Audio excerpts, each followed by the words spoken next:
Welcome back, everyone, to the Pick Nation Report. Al DeMarco here along with Steve Budin, and joining us live via video conference call from Atlanta, handicapper Trace Adams, who is with us every single Sunday here on the Pick Nation Report. How you doing, Trace? I'm doing great. How are you guys doing today? Good. 3 games. We always go every Sunday. Last week, 1-1-1 you went. First game, we've already discussed it. It's Dallas hosting Detroit. The Lions actually catching a point to a point and a half here in this contest. And the total currently sitting right around 46 and a half points. Which way are you going in this one? I'm going over, baby. Lions have been my over team. They've been over the total in all 3 games played this year. That makes it 12-3-1 over their last 16 games since last season. You know, the Cowboys played that Monday night game rare under, and I understand Romo's a little bit banged up, but that did snap a streak of 9 straight home overs for them, and they're still 15-4 over their last 19 games.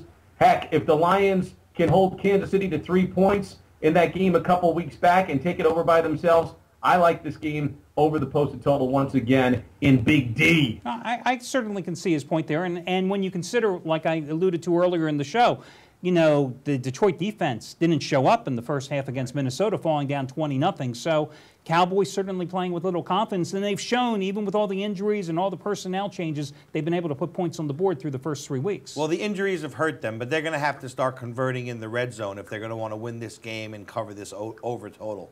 No, absolutely. I mean, listen, everybody that had Washington on Monday night, and you were one of them, Trace. As a matter of fact, you had Washington and the under, so you were extremely grateful to see that first and goal to go play. Suddenly, second down, they come out and run that off-tackle trap. I thought John Gruden was going to jump out of the box on that play call, and then suddenly they had to settle for another field goal, which gave everybody ultimately the cover and the under. Okay, so you're going over in this particular game. Next one we're going to go is Buffalo and Cincinnati. The Bills only a 3-point favorite here. So you've got to figure, are the Bills, after 2 miraculous, and that's all you can say, miraculous comeback home wins, first against the Raiders, then against the Patriots. I mean, if there is ever a letdown situation, this is it. But saying that, is this a trap? It could be, but you know what? I'm going to drink the Buffalo Kool-Aid this week. I got to tell you that. Heck, they made Tom Brady cut his hair. That's how despondent Brady and his Patriots were after losing the game. You know, Buffalo's averaging 38 points per game. And, I mean, I don't see Cincinnati with the firepower to stay with them. They scored 27 in Week 1, 22 in Week 2, and then just 8 points last week. I don't see where the points come from for the Bengals. And the Bills, yes, I think the spread's only 3 because it's very rare when they're favored on the road. In fact, no times were they favored on the road last year, but they are 3-1 the last 4 tries as the road favorite. I'm going to lay the field goal and go with Buffalo in this contest. Bills seem to have a letdown in the first half of every game. That's their letdown. So I think second half comes around, they step on the gas here, and they win this one going away. I agree with you, Trace. Yeah, I have to go with Buffalo as well. I mean, after Cincinnati couldn't even get anything going offensively against San Francisco, and Andy Dalton last week starting to play like the rookie he is with 2 interceptions, I don't see any other way that you can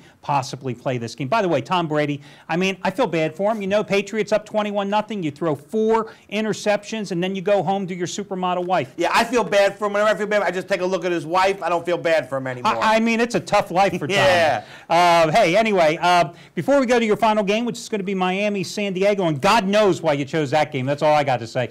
But let me ask you, you are at picknation.com. Of course, you're coming off the Monday night sweep, but more importantly, on Monday night, you had a rare play, your pay after you win release. You had that on the under. You've won 15 of the last 18 pay after you win releases, and that's an all sports over about a 5-week period. It's been a phenomenal run. Go in and tell our viewers exactly what pay after you win means and what you've got.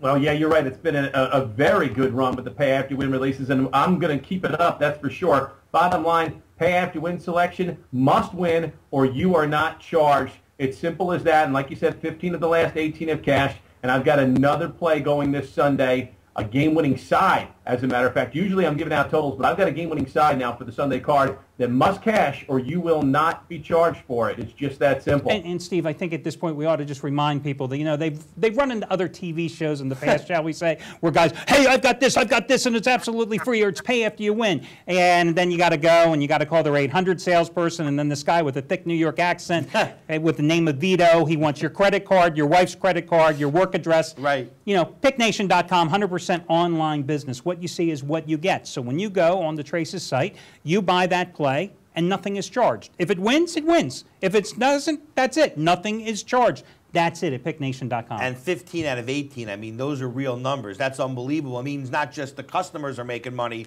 but Trace is making money because if he doesn't win, he doesn't get paid. I'll tell you one thing, you know, as a former bookmaker, I know you would have chased a guy like Trace if he was a gambler betting and winning 15 out of 18. Whether I thought he was good or just lucky, he would have been gone.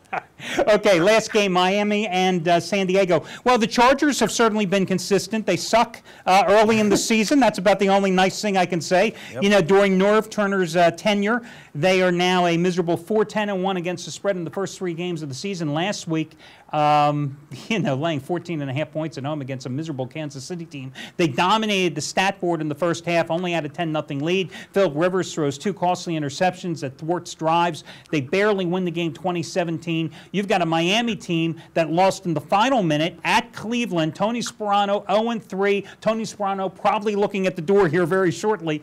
Do you grab the 7 points or do you lay them with the Chargers?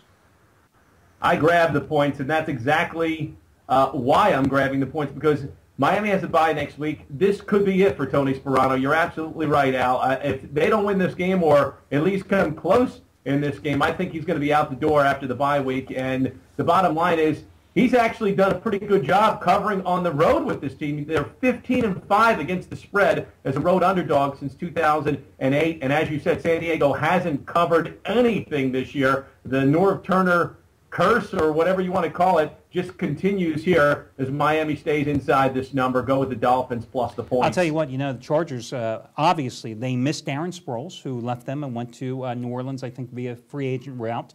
And Antonio Gates, not healthy. So you've got 2 key components, 2 of the 3 big offensive weapons for Philip Rivers that, you know, aren't there or aren't playing. And that has really crippled them offensively. Defensively, they've actually played well.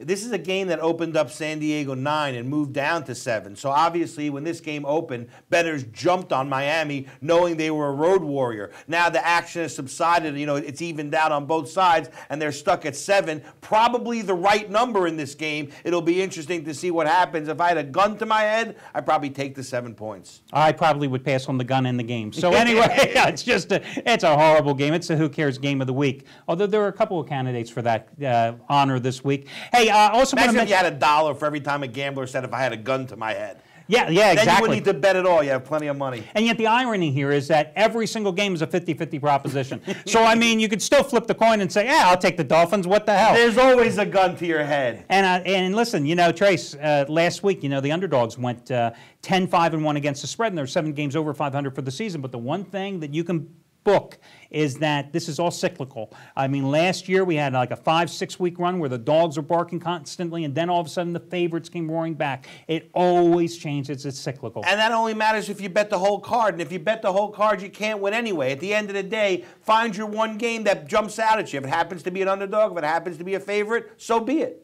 Yeah. Hey, Trace, thanks again for joining us here from Atlanta. And remember, Trace, like myself, we have daily videos at picknation.com where we break down your games, give us our analysis. He does a little Dickie V every now and then. And you can catch that. No purchase necessary, no registration required. Trace's daily video report over at picknation.com. Guys, when we come back, all the details how you can win $300 of my money by beating me in fantasy football this weekend. We'll talk about that in just a second.